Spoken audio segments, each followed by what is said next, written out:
नमस्कार प्यारे साथियों, स्वागत है आपका सक्सेस एग्रीकल्चर इंस्टीट्यूट के इस ऑनलाइन प्लेटफॉर्म पर। हम एक नई सीरीज स्टार्ट किए थे, ये आज उसका लेक्चर नंबर 4 रहेगा। हमने इससे पहले 3 लेक्चर पढ़ चुके हैं, जिसमें हमने आपके एग्रीकल्चर स्ट्रीम से जो बच्चे आते हैं उनके लिए जो नई सीरीज स्टार्ट हुई थी, उसमें हम सब्जेक्ट स्टार्ट किए थे element of science and mathematics. उसमें हम फिर मैथ के बारे में बात किए थे। पहला चैप्टर, पहला जो सब्जेक्ट हम उसमें मैथ पढ़ रहे हैं। मैथ में फिर हमने मेंसुरेशन स्टार्ट कर दिया था। ठीक है, मेंसुरेशन के पहले हमने कुछ कॉन्सेप्ट किए थे, कुछ क्वेश्चन किए थे, कुछ फॉर्मूले उसके किए थे। अब उसी को हम कंटिन्यू आगे बढ़ाएंगे। कल हमने एक क्वेश्चन लास्ट में किया था, अब उसी के आगे हम इसको कंटिन्यू करते हैं। आज हम कोशिश करेंगे कि आपके जो प्रीवियस ईयर में जो क्वेश्चन आए हैं 2017-18 जो भी आए, 10 साल हो गए, 12 साल हो गए, उन क्वेश्चनों को हमने एक पूरा सीक्वेंस लाया है, पूरा एक क्रम में लाया है कि मतलब कैसे क्वेश्चन आपके बन सकते हैं, आपको कैसे इस क्वेश्चन को सॉल्व करना है, उस क्वेश्चन का कैसे आपको आंसर लिखना है। तो इसी को हम आगे बढ़ाते हैं आज, और इसी सीरीज को आगे बढ़ाते हैं। अगर ये सीरीज आपको मदद कर रही है तो आप इस सीरीज के साथ जुड़िए और अपने दोस्तों में भी इसको थोड़ा शेयर करिए, लाइक एंड शेयर और सब्सक्राइब करिए चैनल को। ठीक है, तो आज इस सीरीज को हम आगे बढ़ाते हैं। मेंसुरेशन को पढ़ रहे थे, मेंसुरेशन का एक लास्ट क्वेश्चन कल किए थे, लेकिन इस में क्या हुआ था, कल वो क्वेश्चन डिलीट हुआ था। उसकी वजह से कुछ कैलकुलेशन में ऐसा लगा मुझे मिस्टेक था, इसलिए उस क्वेश्चन को दोबारा हम कर लेते हैं। ठीक है, फिर आगे आज प्रीवियस ईयर में जो भी क्वेश्चन आए हैं उसको अपन करेंगे। ठीक है, देख लेते हैं।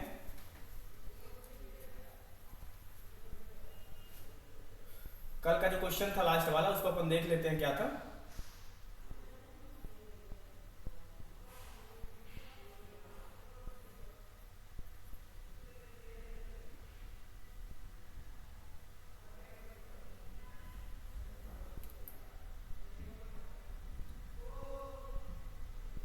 क्वेश्चन बहुत सारे कर लिए थे, एक क्वेश्चन लास्ट का था, उस क्वेश्चन को अपन देखते हैं क्या था, फिर उसके बाद अपन आगे कंटिन्यू करेंगे। एक क्वेश्चन था आपका 50 मीटर, हाँ यही वाला क्वेश्चन था। एक क्वेश्चन हमने लास्ट में एक कल क्वेश्चन किया था, इसमें क्या था कि बोर्ड में क्वेश्चन डिलीट हुआ था, इसके वजह से उसमें कुछ कैलकुलेशन की मुझे ऐसी लगी मिस्टेक थी, इसलिए अपन उस क्वेश्चन को दोबारा रिपीट कर लेते हैं। ठीक है, और इस सीरीज से आप कंटिन्यू रहिए, आप इसके कॉन्सेप्ट को देखते रहिए। बिना कॉन्सेप्ट के मैथ नहीं काम करती कि आप आज आए, आज ही से आपको समझ में आ जाएगी। इसकी जो पुरानी क्लासेस होती हैं उन क्लासेस को आप लीजिए और फिर इसके बाद इसको आगे कंटिन्यू करिए। ठीक है, तो एक क्वेश्चन क्या था, इसको देखते हैं और इसको सॉल्व कैसे करना है उसकी बात करते हैं। दिया है कि एक त्रिभुजी खेत की भुजाओं की माप क्रमशः 50 मीटर, कितना दिया हुआ है तो 50 मीटर,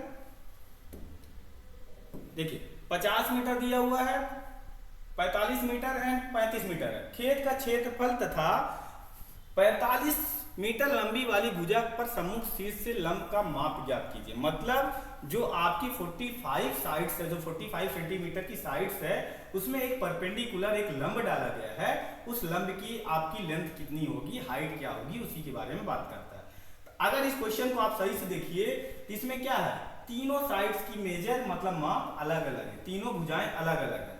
मैंने बताया था कि जब तीनों भुजाएं त्रिभुज की अलग अलग रहती हैं तो उसे विषम बाहु त्रिभुज या स्केलेन ट्रायंगल बोलते हैं। ठीक है, मतलब विषम बाहु त्रिभुज ऐसा त्रिभुज जिसकी सभी साइड्स इक्वल नहीं होती हैं, बराबर नहीं होती हैं। तो हम इसी की बात कर लेते हैं। एक ट्रायंगल लेते हैं, जैसे कि एक ट्रायंगल ले लेते हैं, ये आपका एक ट्रायंगल है। देखिए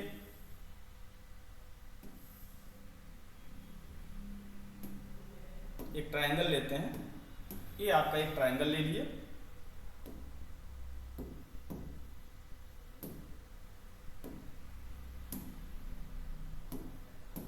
ठीक है, ये आपका एक ट्रायंगल रहेगा जिसको हमने नाम दे दिया ABC। हमने मान लिया एक की आपकी साइड्स दिया है 50 मीटर, ठीक है, एक आपका दिया हुआ है 35 मीटर, इसको लिख दीजिए, और एक आपका कितना दिया हुआ है 45 मीटर, 45 मीटर इतना लिख दीजिए। ठीक है, इतना लिख दीजिए। अब यहाँ पास आप दीजिए क्या क्या गिवन है उसको लिख दीजिए। गिवन क्या क्या दिया है, ए बी कितना हमने मान लिया, ए बी जो दिया है 50 मीटर है, ठीक है। BC कितना दिया हुआ है 45 मीटर, इसको लिख दीजिए। और आपका AC कितना दिया हुआ है 35 मीटर, ठीक। अब आपको मालूम है जब सभी साइड्स अलग हैं, अगर उनका एरिया पूछा हुआ है, पहले एरिया पूछा हुआ है, तो उसके लिए हमें पहले सेमी पेरीमीटर निकालना पड़ता है, क्योंकि विषम बाहु त्रिभुज का अगर एरिया निकालना है तो आपको सेमी पेरीमीटर निकालना पड़ेगा। फिर आपको हीरोन्स फार्मूला लगाना पड़ेगा, जो कि 2-3 क्लास जो बात हुई है इससे पहले उस पर हम सब बातें कर चुके हैं। ठीक है, तो देख लेते हैं इसका। पहले क्या निकालेंगे, सेमी पेरीमीटर निकालेंगे। सेमी पेरीमीटर या हिंदी में बोलते हैं इसको अर्ध परिमाप। अर्ध परिमाप की बात कर लेते हैं कैसे निकालेंगे। यस इक्वल टू क्या होता है, सभी साइड्स को आप सम कर दो और अपान कितना कर दो 2। मतलब अगर अर्ध परिमाप का आधा कर दो तो अर्ध परिमाप बनता है। इनको जोड़ोगे तो ये हो जाएगा 0 और ये कितना हो जाएगा 130 होगा, और इसको 2 से डिवाइड करोगे ये बनेगा कितना 65 बनेगा। मतलब सेमी पेरीमीटर अगर आ भी गया तो आपको एरिया निकल जाएगी। एरिया क्या होता है, ट्राइंगल एबीसी का अगर आपका स्केलर एंगल ट्राइंगल है, हीरोन्स फार्मूला लगाते हैं। हीरोन्स फार्मूला क्या होता है, s into s minus a, s minus b, s minus c, s minus c. ठीक है, यही फार्मूला होता है। इसमें आप वैल्यू रख दीजिए। वैल्यू क्या क्या रखोगे, देखो यस की वैल्यू कितनी है 65 है। ठीक है, फिर 65 माइनस कितना, एक है आपकी 50, साइड से 50 है उसको करिए। एक साइड कितनी है 65 माइनस कितनी है 45 है, इसको लिख दीजिए। और फिर एक साइड और आपकी कितनी है 65 माइनस 35, इतना कर लीजिए। इसके बाद देखिए क्या करेंगे।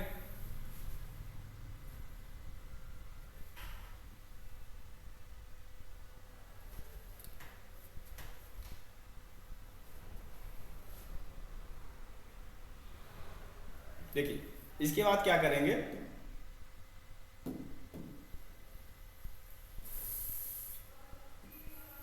अब वहां था 65, ठीक है, इंटू अब यहां से देखिए 65 माइनस यहाँ 50 है तो कितना हो जाएगा 15 हो जाएगा। ठीक है, फिर यहाँ देखिए 65 माइनस 45 कितना हो जाएगा 20 हो जाएगा। ठीक है, फिर और कितना हो जाएगा, देखिए 65 माइनस 35 कितना हो जाएगा 30 हो जाएगा। 30 होगा ना, 30 कर देंगे, ये 30 हो जाएगा। इसको आप अब क्या करेंगे, इसको रूट से बाहर निकालने की कोशिश करेंगे। देखिए ये हो जाएगा, इसको लिख सकते हैं 13 इंटू 5 क्योंकि पेयर बनाएंगे। इसको लिख सकते हैं 5 इंटू 3 15 को, इसको लिख सकते हैं क्या 4 इंटू 5। ठीक है, और इसको क्या लिख सकते हैं 2 इंटू 3 इंटू 5, यही लिख देंगे। अब देखिए जो पेयर बन रहा है उसको बाहर करने की कोशिश करिए। 5 का पेयर एक बन रहा है, दूसरा 5 का यहाँ बन रहा है, मतलब 2 5 बाहर आ गया। ठीक है, और क्या निकलेगा, देखिए यहाँ से एक 3 निकल रहा है, 3 को निकाल दीजिए। और क्या निकल रहा है, और यहाँ से देखिए 4 है, 4 से मतलब 2 बाहर निकलेगा। 2 पेयर बनते हैं तो यहाँ से 2 बाहर निकलेगा। और कुछ निकल रहा है क्या, नहीं निकल रहा है। क्या और कुछ निकल रहा है, नहीं निकल रहा। अब अंदर जो बचा उसको लिख दीजिए 13 इंटू 2 बचा, 13 इंटू 2। ये देखिए ए बचा हुआ है और ए वाला बचा हुआ, बाकी चीजें निकल गई। तो इसको सॉल्व करोगे कितना हो जाएगा, देखिए 150 और रूट ऑफ 26। ये आपका एरिया निकल गया सेंटीमीटर स्क्वायर। ये आपका एबीसी का एरिया निकल गया है। बट आपके क्वेश्चन में कुछ और पूछा हुआ है। क्वेश्चन में आपको लास्ट लाइन देखिए क्या बोला है कि the measure of the perpendicular from the opposite vertex to the 45 metre sides. जो 45 मीटर की साइड है, जो 45 मीटर की भुजा है, उसके सामने जो अपोजिट परपेंडिकुलर है, वर्टेक्स जो ऊपर वाला है, उसका जो ऊपर वाला कोण है, उससे जो परपेंडिकुलर डाला गया तो उसकी हाइट क्या होगी। देखते हैं क्या पूछ रहा है, एक डायग्राम बना लेते हैं। देखिए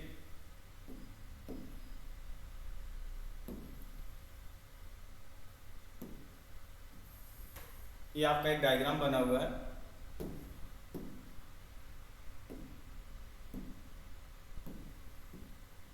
ठीक है, ए बी सी। ठीक है, अब ये 50 दिया था, ये 35 दिया था, ये आपका कितना दिया था 45 दिया था। बोल रहा है कि इसका जो अपोजिट वर्टेक्स है, ये सामने वाला वर्टेक्स हुआ, कलर दिख रहा है वाला, ये सामने वाला जो था इसको वर्टेक्स डालोगे 90 डिग्री बनाएगा। ठीक है, तो बोल रहा है इसी की हाइट निकालना है, इसी की क्या करना है आपको हाइट निकालना है। ये क्या होगा, यही पूछा है आपसे। तो आपको मालूम है कि अगर यहाँ से इस पर हाइट डाले हो तो ये क्या यहाँ पास क्या बनेगा, इसके लिए ये बेस हो गया और ये क्या बन गया इसके लिए हाइट। आपको मालूम है फॉर्मूला, क्या जानते हो फॉर्मूला,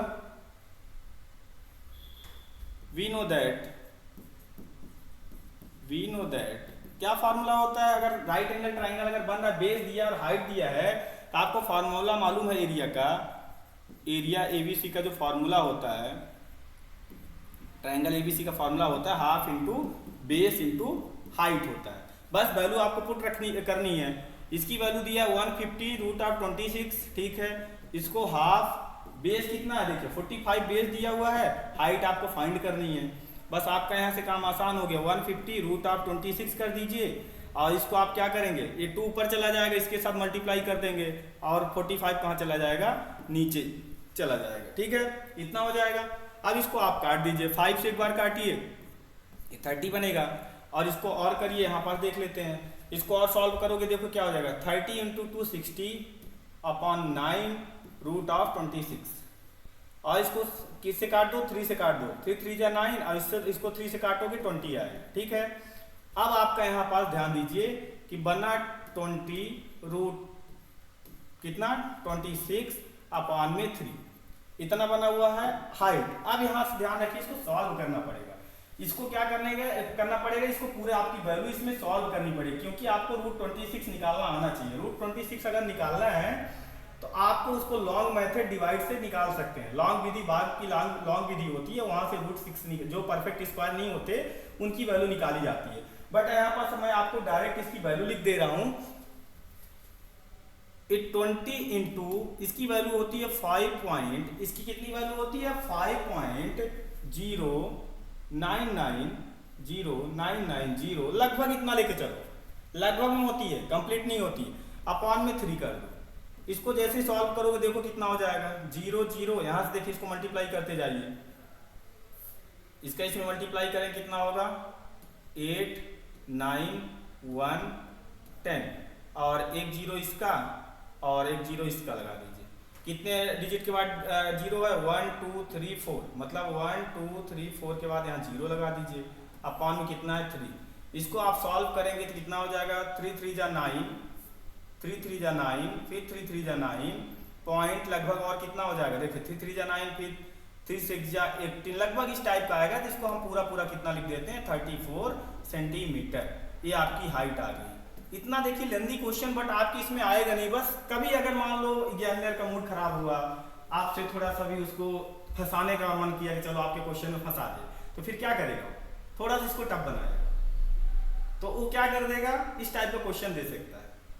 तो आपसे बोला था कि जो 45 सेंटीमीटर की जो साइड्स है ना, उसमें जो आपने परपेंडिकुलर डाला है उसी की आपसे हाइट पूछा था। तो जब आपको हाइट पूछा है, बेस दिया हुआ है, एरिया आपने निकाल लिया है, तो फिर कौन सा फॉर्मूला लगाओगे, half into base into height. तो यहाँ से आपका आंसर आ गया लगभग 34 सेंटीमीटर। कल क्या हुआ, क्वेश्चन इसमें लगभग डिलीट हो गया था, इसके वजह से कुछ कैलकुलेशन यहाँ पास कहीं मिस्टेक हो गई थी, इसलिए मैंने इसको क्वेश्चन को दोबारा करा दिया, ठीक है। ये क्वेश्चन आपका दोबारा हो गया। अब हम बात करते हैं आगे के क्वेश्चन। अब देख लेते हैं कि प्रीवियस ईयर में क्वेश्चन कैसा पूछा जाता है। आपके जो पिछले 10 12 15 साल में जो आपके एमपी बोर्ड ने आपके एग्जाम कराए हैं, उसने कैसा क्वेश्चन सेट किया है, आपको कैसे बनाना है। आपको मैंने पहले ही बताया, ब्लूप्रिंट देखिएगा, पहली क्लास आप लेक्चर देखिए, उसमें मैंने बताया था कि आपका ब्लूप्रिंट किस बेस पर है, किस चैप्टर से कितने मार्क्स के क्वेश्चन आ रहे हैं। तो मेंसुरेशन में हमने देखा है कि सिर्फ 1 मार्क्स के क्वेश्चन आ रहे हैं। कितने मार्क्स के क्वेश्चन आ रहे हैं, 1 मार्क्स के क्वेश्चन आ रहे हैं। आज उन्हीं पीवाई क्यू को स्टार्ट करते हैं, क्योंकि कॉन्सेप्ट क्लियर हो गया, कुछ हमने उनके क्वेश्चन भी कर लिए। और आप अभी कुछ भी आपको क्वेश्चन रहे, डाउट रहा करे, तो आप कमेंट्स के माध्यम से उसको पूछ सकते हैं। कभी अगर स्पीड हो रहा है, स्लो हो रहा है, उसको भी आप बता दीजिए। तो पूरी अपनी मतलब आप हमारी कोशिश रहेगी कि आपको पूरी तरह से समझ में आए, ठीक है। तो इस सीरीज को आप थोड़ा सा हेल्पफुल बनाइए, हमें भी मदद मिलेगी, और हम कोशिश रह रही है कि मतलब आपका जो भी क्वेश्चन है यहाँ से एक भी बार क्वेश्चन न रहे। अब गारंटीड है कि क्वेश्चन बाहर नहीं आएगा, क्योंकि अगर 10 साल का हम एनालिसिस किए हैं पेपर का कि हाँ कौन कौन से क्वेश्चन किस टाइप के आ रहे हैं, तो उसके पीछे यही रीजन है कि आपसे वो बनना चाहिए, आपको ये पता होना चाहिए क्वेश्चन क्या आ रहा है। तो इस चैप्टर से अगर लगभग मैं क्वेश्चन पूछूं, तो अगर ऑनलाइन में क्वेश्चन पूछेगा तो यही पूछ देता है स्केलर एंगल ट्रायंगल क्या होता है, ठीक है। और क्या पूछ देगा आपसे, इक्विलेटरल ट्रायंगल क्या होता है, राइट एंगल ट्रायंगल क्या होता है, इनका फॉर्मूला क्या होता है, इस टाइप के क्वेश्चन पूछते हैं। तो आज उन्हीं 10 सालों के क्वेश्चन को थोड़ा देखते हैं, क्वेश्चन को सॉल्व करते हैं, कैसे उसका आंसर लिखते हैं, क्योंकि 1 मार्क्स में आपको आंसर लिखना है, तो थोड़ा हिसाब से भी लिखना पड़ेगा, ज्यादा भी नहीं लिखना है, ठीक है। तो देख लेते हैं आज के क्वेश्चन, जो प्रीवियस ईयर में क्वेश्चन आए हैं, कैसे टकराए हुए हैं, उसको अपन बात करते हैं। क्वेश्चन तो बहुत है, बट ये है कि आपको उतनी चीजें पढ़नी है जो आपके काम की चीजें हैं। पिछले 10 वर्षों में पूछे गए प्रश्न, आपके पिछले 10 वर्षों में जो भी प्रश्न पूछे गए हैं उसकी बात कर लेते हैं अपन। देखिए एक क्वेश्चन आया था आपका 2018 में, ये आपका क्वेश्चन कब आया हुआ है? 2018 में। 2018 में क्वेश्चन आया था क्षेत्र मिति की परिभाषा लिखिए। क्या बोला है? Right the definition of mensuration. मैंने पहली क्लास पहले ही लेक्चर में, आप सही से देखिए तो उस लेक्चर में मैंने पहले ही बताया है मेंसुरेशन की डेफिनेशन क्या होती है। क्योंकि अगर चैप्टर आप पढ़ रहे हो तो चैप्टर क्यों पढ़ रहे हो, उस चैप्टर का कॉन्सेप्ट क्या हो, चैप्टर क्यों पढ़ा जा रहा है, तो वही हम आज उसकी परिभाषा लिखेंगे मेंसुरेशन क्या होता है। मैंने उस दिन भी बात किया था, मेंसुरेशन एक ग्रीक वर्ड होता है जिसका जो शाब्दिक अर्थ, जिसका मीन्स होता है क्या? मीन्स क्या होता है? माप। लेकिन माप किसकी? जियोमेट्रिक फिगर, ज्यामितीय आकृतियों की माप ही क्या कहलाता है? क्षेत्रमिति, या तो क्या कहलाता है? क्षेत्रमिति, या तो मेंसुरेशन कहलाता है। और अगर सही से देखो तो दो वर्ड से मिलकर भी बना है। क्या चीज है? क्षेत्र प्लस मिति। क्षेत्र मतलब एरिया, मिति मतलब माप। तो इसको अगर परिभाषा लिखना चाहें, इसकी अगर आंसर लिखने की बात करें तो अपन आंसर कैसे लिखेंगे? देखिए अगर थोड़ा सा अच्छा और मतलब आपको थोड़ा और अट्रैक्टिव बनाना है तो इसको आप पहले लिख सकते हैं क्षेत्रमिति, क्षेत्रमिति या तो मेंसुरेशन, क्षेत्रमिति या तो मेंसुरेशन शब्द एक, शब्द या वर्ड एक ग्रीक वर्ड है। कैसा वर्ड है? ग्रीक वर्ड है, ग्रीक वर्ड है या तो ग्रीक शब्द है, शब्द है जिसका अर्थ, जिसका अर्थ, जिसका अर्थ या मीन्स, जिसका अर्थ या मीन्स, जिसका अर्थ या मीन्स, इसका अर्थ क्या होता है? मापना, क्षेत्र का मापना, जिसका अर्थ होता है क्षेत्र की माप, या तो इसको लिख सकते हैं measure of, measure of area. ठीक है, एरिया हो गई, वॉल्यूम हो गया, लेंथ हो गया, मतलब जो भी अब एरिया लिख दिया हो, देखिए क्षेत्र की माप हो गया, जिसका अर्थ होता है क्षेत्र की माप। और क्या निकाल सकते हैं उसकी, मतलब क्षेत्र की माप। अब कैसा? देखिए जिसका अर्थ होता है क्षेत्र की माप, अब कौन से क्षेत्र की माप? जो कैसा रहे? ज्यामितीय आकृति रहे। ठीक है, इसका अर्थ होता है क्षेत्र की माप। तो अब इसको ऐसा लिख सकते हैं, हमने लिख लिया इसका अर्थ क्या होता है? क्षेत्र की माप। तो यहां लिख सकते हैं ज्यामिति, ज्यामिति आकृतियों, ज्यामिति आकृतियों, ज्यामिति आकृतियों, या तो इसको लिख सकते हैं क्या? Geometry, geometry, geometry figure, geometry figure, geometry figure की लंबाई, ज्योमेट्रिक फिगर की लंबाई मतलब लेंथ। आप जो भी लैंग्वेज हैं उसको थोड़ा सा ध्यान दीजिएगा, क्योंकि अब दोनों लैंग्वेज में लिखा रहा हूं इसलिए थोड़ा सा टाइम लग रहा है। ज्योमेट्रिक जो फिगर है उनकी लंबाई, क्षेत्र, क्षेत्र आयतन, क्षेत्र आयतन बोले तो वॉल्यूम, वॉल्यूम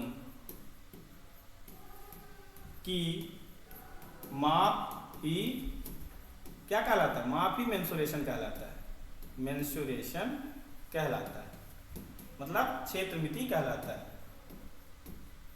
ठीक है, इस टाइप का आपको आंसर लिखना है। पहले देखो थोड़ा सा अट्रैक्टिव बनाने के लिए हमने एक नया लाइन लिख दिया कि जियोमेट्रिक जो मेंसुरेशन शब्द है वो एक ग्रीक वर्ड होता है जिसका मीन्स होता है क्या?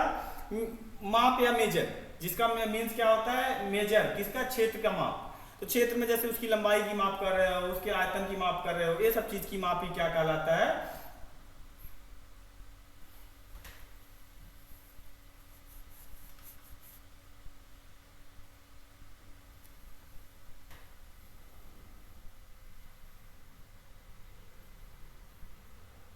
क्षेत्रमिति की माप जैसे निकाले, क्षेत्रमिति शब्द एक ग्रीक वर्ड है जिसका अर्थ होता है क्या? माप, मतलब जिसका मीन्स क्या होता है? माप। एरिया का क्या करना है? माप करना है, मेजर करना है। तो ज्योमेट्रिक फिगर जो होते हैं उनकी लंबाई, आयतन, क्षेत्र की माप ही क्या कहलाती है? मेंसुरेशन कहलाती है।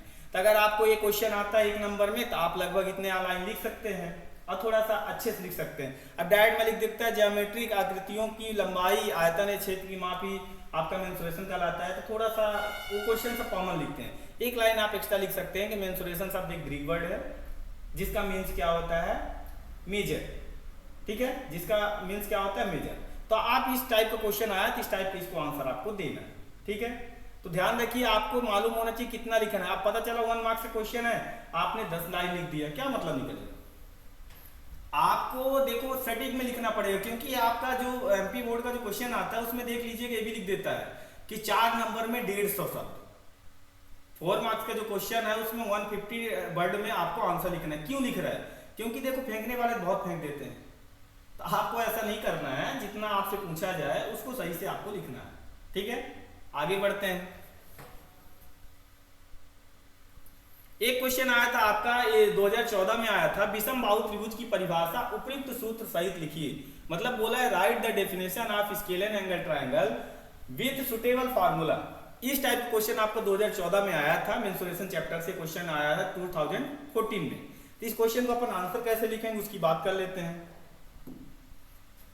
पहले देखिए साथ में क्या लिखा है, उपयुक्त सूत्र लिखिए, मतलब सुटेबल फार्मूला भी इसका लिखना है। तो आपको मालूम है कि मैं विषम बाहु त्रिभुज का फार्मूला लिखा चुका हूँ, हीरोन फार्मूला जो लिखाया हूँ वही फार्मूला यहाँ पास लिखना है। तो पहले इसकी डेफिनेशन लिखेंगे। क्या लिखेंगे, डेफिनेशन। डेफिनेशन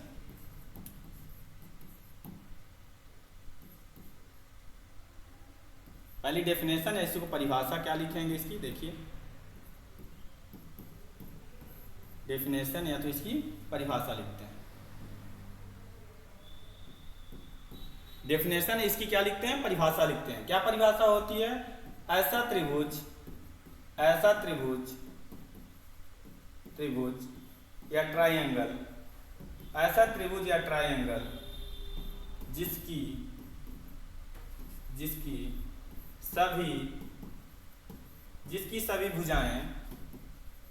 जिसकी सभी भुजाएं या इंग्लिश में क्या लिख सकते हैं, ऑल साइड्स अलग अलग होती हैं, या तो इसको लिख सकते हैं जिसकी सभी साइड्स बराबर नहीं होती हैं, बराबर नहीं होती है तो नॉट इक्वल लिख दो, बराबर नहीं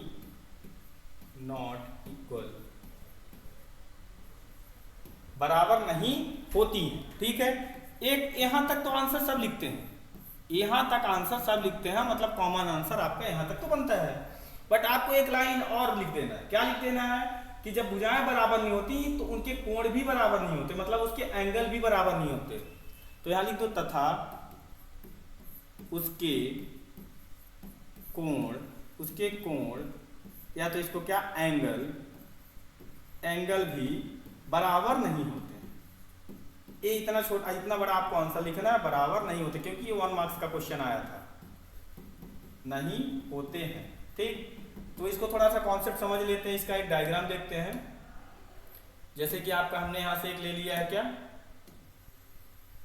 ये आपका एक छोटा सा हमने क्या कर दिया है, एक आपका यहां से ट्रायंगल ले लिए जो कि कैसा है, स्केल एंड एंगल ट्रायंगल है, विषम बाहु त्रिभुज है ABC, ठीक है। इसको ऐसा करिए, देखो ऐसा दिखाया करिए। ये आपको जो लाइनें मैं खींच रहा हूँ ये लाइनें बताती हैं कि तीनों साइड्स आपस में बराबर नहीं है, तभी सभी साइड्स क्या हैं, अलग अलग है। तो इसका आप देखो ये आंसर हो गया कि जिसकी भुजाएं बराबर नहीं होती तथा उसके कोण भी बराबर नहीं होते उसको क्या कहते हैं, विषम बाहु त्रिभुज कहते हैं। और आप एक उसको डायग्राम यहाँ साइड में बना दीजिएगा और उसका आप सूत्र पूछ रहा है तो इसका फॉर्मूला लिख लेते हैं, फॉर्मूला या तो सूत्र। आपको मालूम है इसका एरिया का जो फॉर्मूला होता है, area ABC, area triangle ABC का जो फॉर्मूला होता है रूट में होता है S into S minus A S minus B S minus C, ठीक। बट यहां तक तो लिख सकते हो, एक लाइन और लिख दो ना कि S क्या होता है, A क्या होता है, B क्या होता है, C क्या होता है। तो थोड़ा सा उसको एग्जामिनर को और अच्छा लगेगा कि बच्चे को उसका कॉन्सेप्ट अंदर तक मालूम है। इसको हम और क्या लिख सकते हैं, देखिए जहां S क्या है, सेमी पेरीमीटर है, सेमी पेरीमीटर है, सेमी पेरीमीटर है, या तो इसको क्या बोलते हैं अर्ध परिमाप, अर्ध परिमाप, ठीक है। और एबीसी क्या है, एबीसी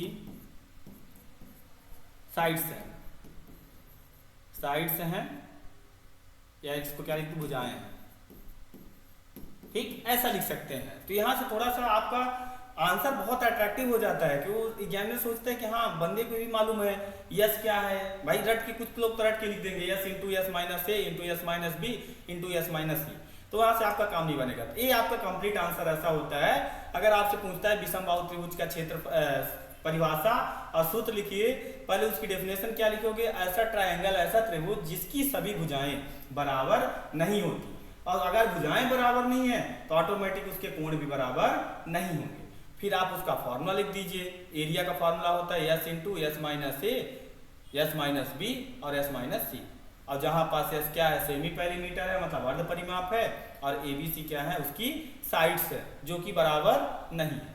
तो इस टाइप को आपको अपना आंसर लिखना रहेगा, और इसी टाइप को आपको फॉर्मूले वगैरह लिखना पड़ेगा। इसीलिए मैंने इसका कॉन्सेप्ट बताया था, आपके 2-3 लेक्चर हुए हैं उनमें, इसीलिए मैंने बात किया, उससे रिलेटेड थोड़े बहुत क्वेश्चन भी किए। अब अगर 1 मार्क्स में क्वेश्चन आ रहा है तो इतना आपको लगभग आंसर लिखना पड़ेगा, 3-4 लाइन में कम से कम तो आंसर लिखना ही पड़ेगा। 1 वर्ड में पूछे तो कोई दिक्कत नहीं है। देखो 1 मार्क्स में क्या क्या क्वेश्चन आएगा, 1 लाइनर आ सकता है, ऑब्जेक्टिव आ सकता है, फिल इन द ब्लैंक्स आ सकता है, और मैच करने वाला आ सकता है, 1 वर्ड में भी आ सकता है। तो आपको इस टाइप का इसको आंसर लिखना है, ठीक है। कहीं भी आपको कुछ भी डाउट रहा करे तो आप अपना कमेंट्स के माध्यम से पूछ लिया करिए, और इसी तरह हम इस सीरीज को आगे बढ़ाएंगे, ठीक है। हर चैप्टर को कंप्लीट करेंगे, हर सब्जेक्ट को कंप्लीट किया जाएगा। बस आपको एक काम करना है कि डेली इस सीरीज के साथ बने रहना है। अगर आप 3 क्लास या 2 क्लास छोड़े फिर बीच में आएंगे तो फिर इसमें रहेगा कि आपको समझ में नहीं आएगा, हर चीजें फिर आप पकड़ नहीं पाओगे, क्योंकि अपन इस सीरीज को क्या कर रहे हैं, कंटिन्यू चला रहे हैं। और आपको मालूम है कि अगर एक चैप्टर आपने स्टार्ट किया है तो आपको एक चैप्टर जो पढ़ रहे हो तो उसका कॉन्सेप्ट हर लेक्चर में रिलेट होता है। कहने का मतलब ऐसा है कि आप 1 से 10 तक की सीढ़ी चढ़ रहे हो, पहली सीढ़ी से 10वीं सीढ़ी तक चलोगे तो आपको दूसरी, तीसरी, चौथी तक चढ़नी ही पड़ेगी। अब ऐसा नहीं कि पहली से छलांग लगाया और आपने 10वीं पहुंच गया, नहीं पॉसिबल है ना। तो यही तो होता है एजुकेशन में, ही होता है पढ़ाई में। अगर आपको पढ़ाई करना है तो जो चैप्टर आप पढ़ रहे हो पहले उसको आपको बेसिक आना चाहिए, बेसिक आएगा तभी आगे काम बढ़ाएगा। पहली सीढ़ी से 10वीं सीढ़ी पर डायरेक्ट आपको चढ़ना आसान नहीं है, नहीं चढ़ पाओगे, इसलिए दूसरी, तीसरी ऐसे सीढ़ी चढ़नी पड़ेगी। तो यही होता है हमारे लेक्चर का या किसी की भी लेक्चर का, कि अगर ये मैं चौथी क्लास ले रहा हूँ तो आपको इसीलिए बोल रहा हूँ कि आप इससे पहले जो 1, 2, 3 क्लास हैं उनको देखिए, उनमें अगर डाउट रह जाता है तो फिर तो आपका काम बिगड़ जाएगा। उन डाउट को क्लियर करिए, पूछिए, कमेंट्स करिए, उसके बाद इस सीरीज को आगे आप कंटिन्यू करें, ठीक है। पढ़ाई में आपको थोड़ा सा लगातार बनना पड़ता है। पढ़ाई क्या है कि देखिए आपको मेहनत मांगती है, लेकिन आगे भी आपके लिए बहुत अच्छी चीज है। पढ़ाई करोगे तभी आगे आपका अच्छा काम हो पाएगा, ठीक है। तो आगे और क्वेश्चन देखते हैं। एक क्वेश्चन हो गया, अगला एक क्वेश्चन और दिया हुआ है, देख लेते हैं क्या है। देखिए अगला क्वेश्चन यहाँ पास दिया हुआ है, न्यून कोण की परिभाषा रेखीय चित्र सहित लिखिए। अब देखिए डिफाइंड एक्यूट एंगल ट्रायंगल। अब अगर आप बोलो इसकी बात नहीं किया तो गलत बात है, मैंने इसकी बात किया है। पूछा है डिफाइन एक्यूट एंगल ट्रायंगल, मतलब जो आपका न्यून कोण है विद अ डायग्राम, उसके डायग्राम के सहित आपको बात करनी है, उसका डायग्राम के साथ बात करनी है। तो मैंने एक्यूट एंगल के बारे में ये बताया था कि कोणों के आधार पर त्रिभुज या ट्रायंगल 3 टाइप्स के होते हैं। एक होता है आपका राइट एंगल ट्रायंगल जिसको बोलते हैं समकोण त्रिभुज, एक होता है ऑब्ट्यूज एंगल ट्रायंगल जिसको अधिक कोण त्रिभुज, एक होता है एक्यूट एंगल जिसको बोलते हैं निम्न कोण त्रिभुज। राइट एंगल ट्रायंगल क्या होता है, जिसका एक एंगल 90 डिग्री का हो, तो राइट एंगल या समकोण त्रिभुज था जिसके सभी एंगल 90 डिग्री से कम हो तो उसको क्या बोलते थे, एक्यूट एंगल ट्रायंगल। और जिसका एक एंगल 90 डिग्री से ज्यादा हो उसे ऑब्ट्यूज एंगल कहते थे। तो हमें एक्यूट एंगल पूछा है तो इसकी डेफिनेशन लिख लेते हैं, परिभाषा लिख लेते हैं, और इसका डायग्राम बनाना है। याद रखना, डायग्राम अगर पूछ दिया तो आपको डायग्राम बनाना है, ठीक है। बिना डायग्राम से काम नहीं बनेगा आपका। देखिए क्या होगा इसका, पहले तो हम इसका डायग्राम बना लेते हैं, डायग्राम कैसा होगा।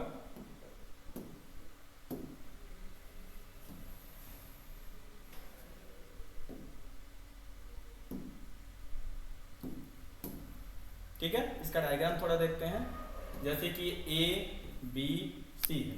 अब ध्यान से देखिए कि इनके सभी एंगल 90 डिग्री से कम है, सही बात है। ए भी आपका 90 डिग्री से कम होगा, ए भी 90 डिग्री से कम होगा, ए भी 90 डिग्री से कम होगा।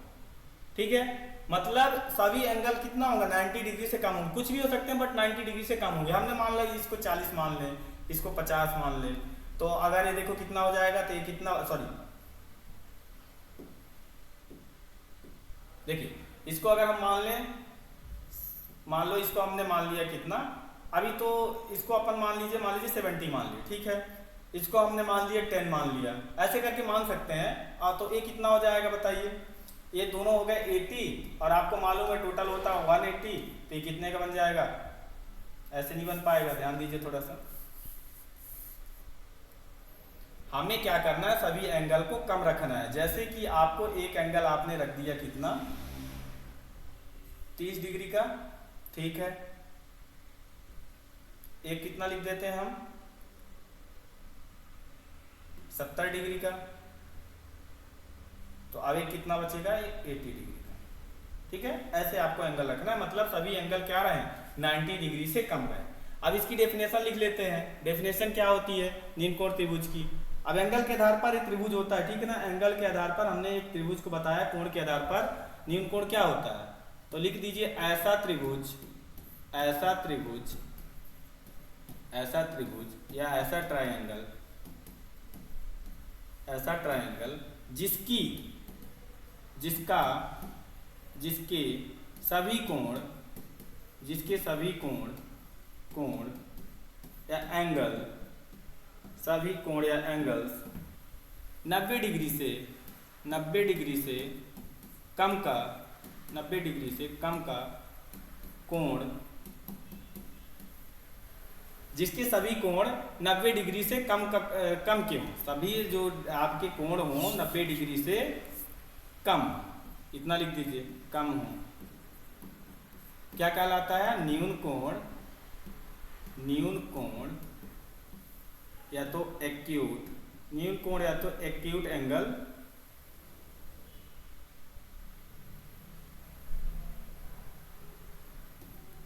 एक्यूट न्यून कोण त्रिभुज कहलाता है, त्रिभुज या ट्रायंगल कहलाता है। ऐसे आपको थोड़ा सा आंसर को थोड़ा अट्रैक्टिव बनाना पड़ेगा, ट्रायंगल कहलाता है। मतलब ऐसा ट्रायंगल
मतलब ऐसा ट्रायंगल जिसके सभी कोण 90 डिग्री से कम हो न्यून कोण कहलाता है।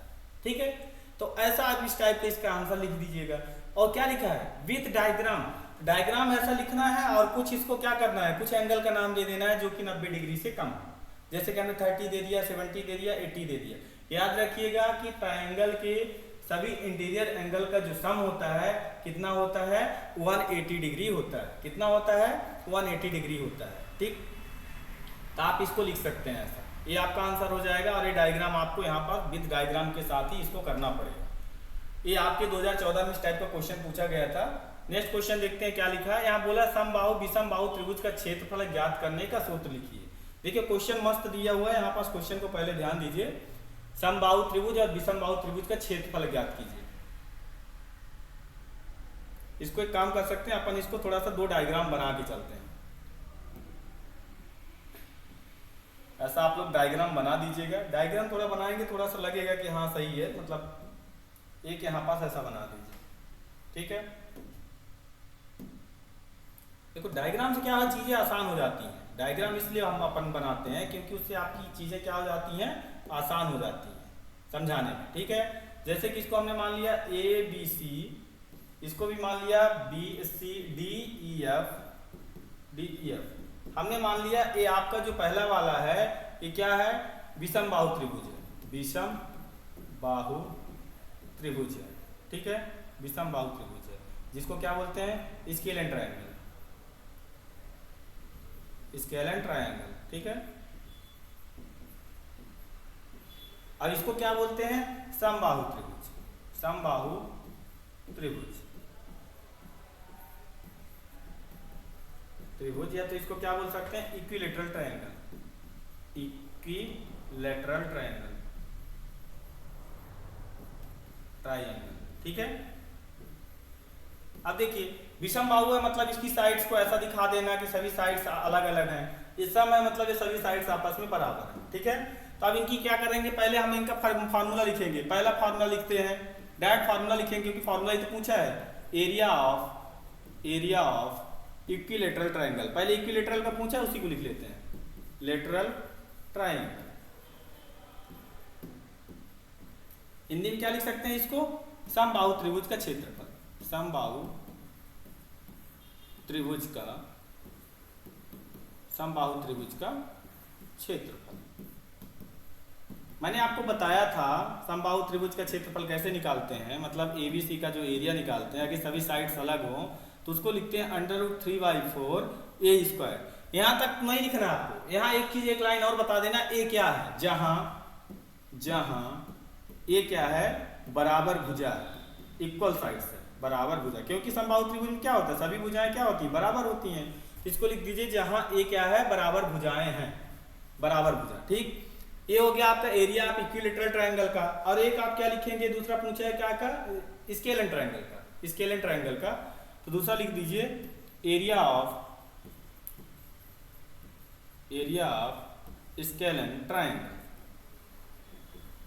एरिया स्केलेन ट्रायंगल है तो इसको क्या बोलेंगे, विषम बाहु त्रिभुज का क्षेत्रफल। विषम बाहु त्रिभुज का क्षेत्रफल, त्रिभुज का क्षेत्रफल। ठीक है, विषम बाहु त्रिभुज का क्या निकालना है आपको, क्षेत्रफल। इसको भी मैंने बताया था, ए एरिया ऑफ एबीसी का कैसे निकलता है, हेरोन्स फार्मूला, हीरो फार्मूला जो भी बोलते हो, yes into s minus a, s minus B और यस माइनस सी। ठीक, लिख दीजिए जहां वेयर यस क्या है, अर्ध परिमाप है या सेमी पेरीमीटर है, ये भी बता दीजिए आप। तो जो चीजें लिखते हो ना उसके बारे में थोड़ा सा बता देंगे ना तो आपके आंसर को थोड़ा सा अट्रैक्टिव बना देता है, थोड़ा सा मतलब दूसरों से तुलना में आपके आंसर को थोड़ा और अच्छा बना देता है। तो आपको मार्क्स मिलने की ज्यादा चांस रहेंगे और अच्छे से मार्क्स मिल जाते हैं। मतलब एग्जामिनर काटने के, देखो ये है कि आप शॉर्ट में लिखोगे तो भी शॉर्ट में ही नंबर देगा। आपका आंसर अगर शॉर्ट में दिखेगा तो भी आपको नंबर कैसा देगा, शॉर्ट में देगा। और आप उसको थोड़ा सा अच्छे लिखेंगे तो आपको वह नंबर भी अच्छा देगा। अब ऐसा थोड़ी है कि किसी बच्चे ने अच्छी मेहनत करके उसका आंसर अच्छा लिखा और आपने उसको शॉर्ट में लिख दिया तो दोनों को बराबर नंबर मिल जाएगा, नहीं मिलेगा ना। तो अगर यहाँ बोला तो समबाहु विषमबाहु त्रिभुज का क्षेत्रफल ज्ञात करने का सूत्र लिख दीजिए। तो पहले समबाहु का हमने सूत्र लिख दिया √3/4 ए स्क्वायर, जहां पास ए क्या होता है, बराबर भुजा होती है। ये आप दोनों डायग्राम जरूर बना दीजिएगा, डायग्राम थोड़ा सा नंबर को और अच्छा कर देता है आपके। ठीक है, आपके थोड़ा सा क्वेश्चन या आंसर को थोड़ा सा और अच्छा बना देता है। ठीक है, अब इसी तरह एक और देख लेते हैं, फिर यहाँ तक आज यहीं तक इसको सेशन को रखेंगे। एक लास्ट क्वेश्चन अपन देख लेते हैं। बोला है समकोण त्रिभुज का चित्र बनाकर इसका क्षेत्रफल ज्ञात करने का सूत्र लिख दीजिए। Draw a right angle triangle and write the formula to find its area. ध्यान दीजिए, इसका पहले अपन डायग्राम बना लेते हैं। आपको यहाँ पास किसका डायग्राम बनाना है? राइट एंगल ट्रायंगल का। ये आपका राइट एंगल ट्रायंगल होगा। देखिए ए बी सी, जहां पास 90 डिग्री बनाएगा तभी तो राइट एंगल ट्रायंगल होगा। चित्र बनाकर इसका क्षेत्रफल ज्ञात करने का सूत्र, ये आपका ये हो गया। यहां तक इसको बना दीजिए, इतना इसमें रहता है। एक चीज इसमें और लिख सकते हैं, राइट एंगल ट्रायंगल है तो इसको कर्ण बोलते हैं, इसको यहां डाल दीजिए। इसको हाइपोटेनियस इंग्लिश में बोलते हैं, हाइपोटेनियस। ठीक है, इसको क्या बोलते हैं? लंब बोलते हैं या तो परपेंडिकुलर बोलते हैं, परपेंडिकुलर। ठीक है, इसको क्या बोलते हैं? आधार, या तो इसको क्या बोलेंगे इंग्लिश में? बेस। ठीक है, इतना लिख दीजिए। एक इसको थीटा यहाँ दिखा दीजिए। थीटा क्यों दिखा रहे हैं? ये थीटा को दिखाएंगे तभी पता चलेगा परपेंडिकुलर है, क्योंकि बेस और परपेंडिकुलर आपस में चेंज भी हो जाते हैं। ये डिपेंड करता है कि थीटा कहाँ पास बना है। थीटा अगर यहाँ बना तो इसके सामने वाला क्या हुआ? परपेंडिकुलर होगा। ठीक है, अब इसका लिख देते हैं। बस आपका क्या निकलना है? चित्र बनाकर इसका क्षेत्रफल का निकालिए। एरिया ऑफ, डायरेक्ट लिख दीजिए, area of right angle triangle.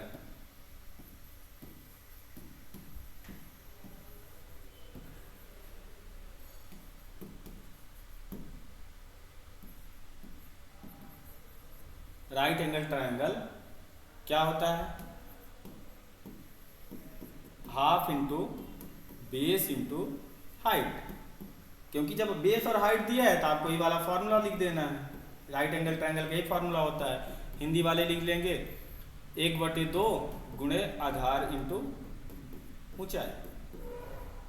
ये आपका यहाँ से कंप्लीट आंसर होता है। इस टाइप को आपको आंसर लिखना है। ये आपका कब आया था? आपका ये क्वेश्चन आया हुआ है 2017 में। ठीक है, कोई ज्यादा पुराना भी नहीं है। तो इस टाइप के क्वेश्चन आपके आते हैं ब्लूप्रिंट के बेस पर। जो आता था 1 नंबर के क्वेश्चन, 1 मार्क्स का क्वेश्चन आया था। कोशिश करिए कि आपको अगर डायग्राम, उस क्वेश्चन में डायग्राम बन रहा है तो उस डायग्राम को जरूर बनाना। ठीक है, तो आज इस सेशन को यहीं पास अपन रखते हैं, फिर इसी से आगे कंटिन्यू करेंगे। डेली आपको एक क्लासेस आएगी। ठीक है, अभी अपन इसको रिकॉर्डेड बेस पे डाल रहे हैं। अगर आपको डिमांड होगी लाइव क्लास की तो आप उसको भी थोड़ा कमेंट्स के माध्यम से बता दीजिएगा, तो कोशिश करेंगे कि लाइव क्लास भी लेंगे। ठीक है, बट अपनी पूरी मेहनत के साथ हम इस सीरीज को चलाएंगे। नए नए क्वेश्चन कैसे बनेंगे, कैसे क्वेश्चन आ सकते हैं, उस पर भी बात करेंगे। तो इस सीरीज से आप सही से जुड़िए। ठीक है, अगर हम मेहनत कर रहे हैं आपके लिए तो आपको भी साथ में मेहनत करनी पड़ेगी, तभी काम बन पाएगा। हम मेहनत करें आप ना करें तो कोई मतलब ही नहीं है। फिर हम पढ़ा रहे हैं तो कोई मतलब नहीं निकलेगा आपके लिए। ठीक है, तो हम इसको यही कहें कि बोर्ड की तैयारी क्या है कि आपको फ्री में हो जाए और अच्छी तैयारी हो जाए। कुछ बच्चे ऐसे भी होते हैं स्टार्टिंग से नहीं पढ़े, कुछ उनका छूट गया कुछ भी प्रॉब्लम की वजह से, तो आप इन सीरीज जैसे सीरीज चल रही है इनके साथ जुड़ जाइए। और इतना भी याद रखिएगा कि जिस चैप्टर से इतना भी नहीं आ रहा है कि आप उसको ज्ञान ले रहे हैं। ज्ञान लेने अच्छी बात है, बट इतना भी नहीं लेना है जो आपके काम की चीज़ नहीं है। तो आपको उतनी चीज़ें रखनी है जो आपके काम की चीज़ें, जो आपसे पूछा जाता है। ठीक है, तो कैसी सीरीज लगी, कैसे क्वेश्चन लगे, कैसा इसका कॉन्सेप्ट लगा, आप कमेंट्स के माध्यम से जरूर बताइए। ठीक है, तो आज इसी सीरीज को रखते हैं। जय।